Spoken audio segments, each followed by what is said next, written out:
കൊച്ചിയിൽ സിനിമാ നടിക്ക് നേരെ ലൈംഗിക അതിക്രമം. കൂടുതൽ വിവരങ്ങൾ വരുന്നു. കത്രിക്കടവ് സ്വദേശിയും IT സ്ഥാപനത്തിലെ ജീവനക്കാരനുമായ വിപിൻ റോയിയെ പാലാരിവട്ടം പോലീസ് അറസ്റ്റ് ചെയ്തിരുന്നു. കലൂർ സ്റ്റേഡിയം പിങ്ക് റോഡിലെ ഒരു സ്ഥാപനത്തിലേക്ക് എത്തിയപ്പോഴായിരുന്നു ഈ അതിക്രമം ഉണ്ടായത്. ദിവസങ്ങളായി പ്രതി നടിയെ പിന്തുടർന്നുവെന്നാണ് പോലീസ് പറയുന്നത്. കൂടുതൽ വിവരങ്ങൾ കിട്ടിയിട്ടുണ്ട്. ശരണുണ്ട്. ശരൺ, ഇതിൽ കൂടുതൽ വിവരങ്ങൾ ഇപ്പോൾ പുറത്തു വരുന്നു. നടക്കാനെത്തിയപ്പോഴല്ല, അവിടെ ഒരു സ്ഥാപനത്തിലേക്ക് എത്തിയ സമയത്താണ് ഈ നടിയെ ഇയാൾ കടന്നുപിടിക്കാൻ ശ്രമിച്ചത് എന്നാണ്. ഈ നടിയെ തുടർച്ചയായിട്ട് ഫോളോ ചെയ്തിരുന്നു സോഷ്യൽ മീഡിയയിലൂടെ എന്നാണോ പറയുന്നത്? അപ്പോൾ കരുതിക്കുട്ടി അവിടെ വന്നതാണ് അല്ലേ? ഇവർ തമ്മിൽ നേരിട്ട് പരിചയമൊന്നുമില്ലല്ലോ അല്ലേ ശരൺ?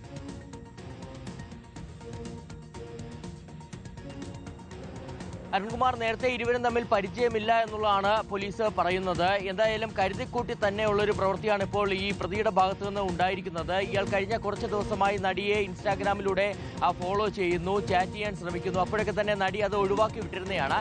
ഇതിന്റെ ദേഷ്യത്തിലാണ് ഇയാൾ അവിടേക്ക് എത്തിയത്. അതായത് കലൂർ സ്റ്റേഡിയം ലിങ്ക് റോഡുണ്ട്. ആ സ്റ്റേഡിയം ലിങ്ക് റോഡിലെ ഒരു സ്ഥാപനത്തിലേക്ക് നടി വന്ന് ഇറങ്ങുന്ന സമയത്ത് ഇയാൾ അവിടെ എത്തി അതിക്രമം കാട്ടിയത്, ലൈംഗിക അതിക്രമം കാട്ടിയെന്നുള്ളതാണ് പോലീസ് പറയുന്നത്. എന്തായാലും പിന്തുടർന്ന് ശല്യപ്പെടുത്തുകയായിരുന്നു. നടി കാറിൽ വരുന്ന സമയത്ത് പിന്തുടർന്ന് ശല്യപ്പെടുത്തുക, അതിനുശേഷം നടി ഈ സ്ഥാപനത്തിലേക്ക് കയറുന്ന സമയത്ത് കടന്നു പിടിക്കുകയുമായിരുന്നു എന്നുള്ളതാണ് പോലീസ് പറയുന്നത്. നേരത്തെ ഈ വ്യാഴാഴ്ച വൈകിട്ടാണ് ഈ സംഭവം നടക്കുന്നത്. അതിന് പിന്നാലെ ഇയാൾ ഒളിവിൽ പോരുന്നതാണ്. പിന്നീട് ഇയാൾ വീട്ടിലേക്ക് തിരികെ എത്തിയെന്നുള്ള വിവരം പോലീസിന് ലഭിക്കുന്നു. അങ്ങനെയാണ് പാലാരിവട്ടം SIയുടെ നേതൃത്വത്തിലുള്ള സംഘം ഇന്നലെ വൈകിട്ട് ഇയാളുടെ വീട്ടിലെത്തി ഇയാളെ പിടികൂടുകയും ചെയ്തിരുന്നത്.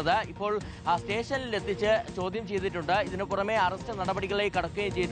ഇന്ന് രാവിലെ തന്നെ കോടതിയിൽ ഹാജരാക്കുമെന്നുള്ളതാണ് പോലീസ് പറയുന്നത്. എന്തായാലും നടി നേരത്തെ ഇത്തരത്തിൽ തന്നെ കടന്നു പിടിച്ചു എന്നുള്ള പരാതി പോലീസിന് കൊടുത്തപ്പോൾ തന്നെ അതിൽ പറഞ്ഞിരുന്ന കാര്യം, കഴിഞ്ഞ കുറച്ച് ദിവസമായിട്ട് ഇയാൾ തന്നെ ശല്യപ്പെടുത്തുന്ന സാഹചര്യമുണ്ടായിരുന്നു. ഇൻസ്റ്റാഗ്രാമിലൂടെ അടക്കം ചാറ്റ് ചെയ്യാൻ ശ്രമിക്കുന്ന സാഹചര്യമുണ്ടായിരുന്നു. താൻ അതെല്ലാം തന്നെ ഒഴിവാക്കി വിട്ടതാണ്. അതിനുശേഷമാണ് ഇയാൾ ഈ സ്ഥാപനത്തിലേക്ക് കയറുന്ന സമയത്ത് തന്നെ കടന്നു പിടിച്ചതെന്നുള്ളതാണ്. കടന്നു പിടിച്ചതിന്റെയും സമൂഹ മാധ്യമത്തിലൂടെ പിന്തുടർന്ന് ശല്യപ്പെടുത്തുന്നതിന്റെ വകുപ്പുകളാണ് ഇയാൾക്കെതിരെ ചുമത്തിയിരിക്കുന്നത്. കാക്കനാട്ടെ ഒരു IT സ്ഥാപനത്തിലെ ജീവനക്കാരനാണെന്നുള്ള ഇയാൾ അത്തരത്തിൽ IT സ്ഥാപനത്തിലെ ജീവനക്കാരനാണെന്നുള്ളതാണ് പോലീസ് പറയുന്നത്.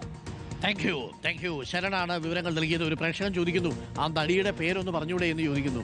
പക്ഷേ നടിയുടെ പേര് പറയാൻ പറ്റൂല. ലൈംഗികാതിക്രമമായതുകൊണ്ട് നമുക്ക് ആ പേരോ ഐഡന്റിറ്റിയോ വെളിപ്പെടുത്തുക സാധ്യമല്ല. പിന്നെ മാത്രമല്ല, അതൊക്കെ ഇപ്പം നമ്മൾ അറിഞ്ഞിട്ട് എന്തിനാ?